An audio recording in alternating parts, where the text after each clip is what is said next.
প্রজন্মকে social media থেকে চোখ সরাতে ১৪৪ বর্গফুটের লুডো তৈরি করলেন নদিয়ার দর্জি ব্যবসায়ী।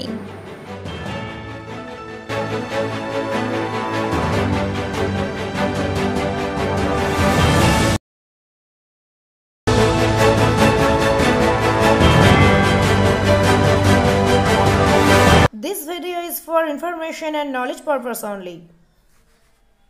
বর্তমান প্রজন্ম আসক্ত হয়ে পড়েছেন মোবাইলে, আর এই মোবাইল থেকে চোখ ফেরাতে ৭ বছর ধরে কাজের ফাঁকে ফাঁকে ১৪৪ বর্গফুটের কাপড় দিয়ে তৈরি করলেন লুডো।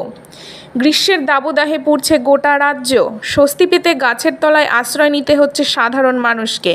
এদিন গাছের তলায় ১৪৪ বর্গফুটের লুডো পেতে খেলছেন কচিকাঁচা থেকে বড়রা। এমনই দৃশ্য নজরে এলো আমাদের। নাম অভয় কুমার বিশ্বাস, বয়স আনুমানিক ৪৫ বছর। রানাঘাট তাহেরপুর কৃষ্ণনগর রোডে ভাঙা লাইন বাজারে একটি দর্জির দোকান রয়েছে তার।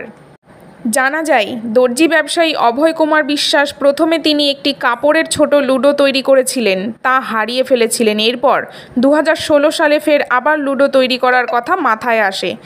১৪৪ বর্গফুটের একটি লুডো তৈরি পরিকল্পনা করেন দর্জি ব্যবসায়ী।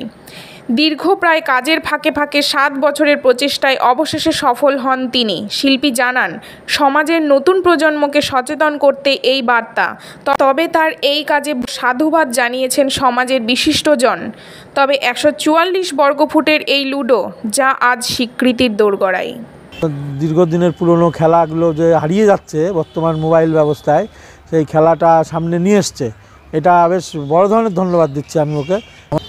এটা মাথায় এলো বলতে, আমি প্রথমে একটা কাপড়ের তৈরি করি ছোট, যেমন লুডোর কোটটা হয় সাধারণত এরকম মাপের।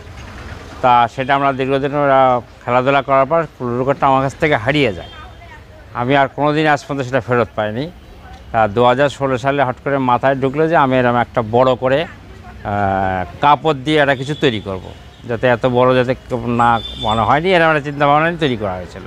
তাই এটা ১৪৪ বর্গফুটের লুডোর কোটটা আমি ২০১৬ সালের ১৫/১০/২০১৬ সাল থেকে এরা স্টার্টিং শুরু করি তৈরি করা। আমার কাজের অবসর সময়ের ফাঁকে ফাঁকে বসে এটা তৈরি করেছে এবং এটা দীর্ঘদিন সময় লেগেছে তৈরি করতে, এবং সেটা শেষ হয়েছে ২০২৩ সালের এই দুর্গাপুজোর ১ সপ্তাহ আগে। তৈরি করতে লেগেছে আমার এটা সুতির কাপড় আছে, সুতির কাপড়, পেস্টিং, যে পেস্টিং আমাদের গার্মেন্টস হিসেবে ব্যবহার করা হয় গার্মেন্টসে, সেই পেস্টিং লেগেছে, সুতির কাপড়, সুতো, এগুলো তো লাগবে সেলাই করতে। আর হচ্ছে একটা রিবন, দেখেন ৪টে কালারের রিবন বসানো আছে, এই রিবনটা লেগেছে। এটা যখন মেশিনে আমি সেলাই করি তখন আমাকে অনেকে সহযোগিতা নিতে হয়েছিল, মানে ধরতে হয়েছে সাইড থেকে একজন। আমি চেয়েছি যে এখন তো বর্তমান যুগে দেখি সবাই তো মোবাইল নিয়ে ব্যস্ত থাকে, এমনকি লুডো খেলাটা মোবাইলের মধ্যেই খেলে ঘরে বসে একা একা। তা আমরা এটাকে বানিয়েছি যাতে আমরা সকলে মিলে এটাকে এত বড় বানিয়েছি যাতে সমবেতভাবে একত্রিত হয়ে একটা জায়গায় বসে আমরা খেলতে পারি। আমি চাইছি যে আমার এই জিনিসটা, আমার এই হাতের কাজ যেটা, যেন কোনো একটা জায়গায় পৌঁছায়।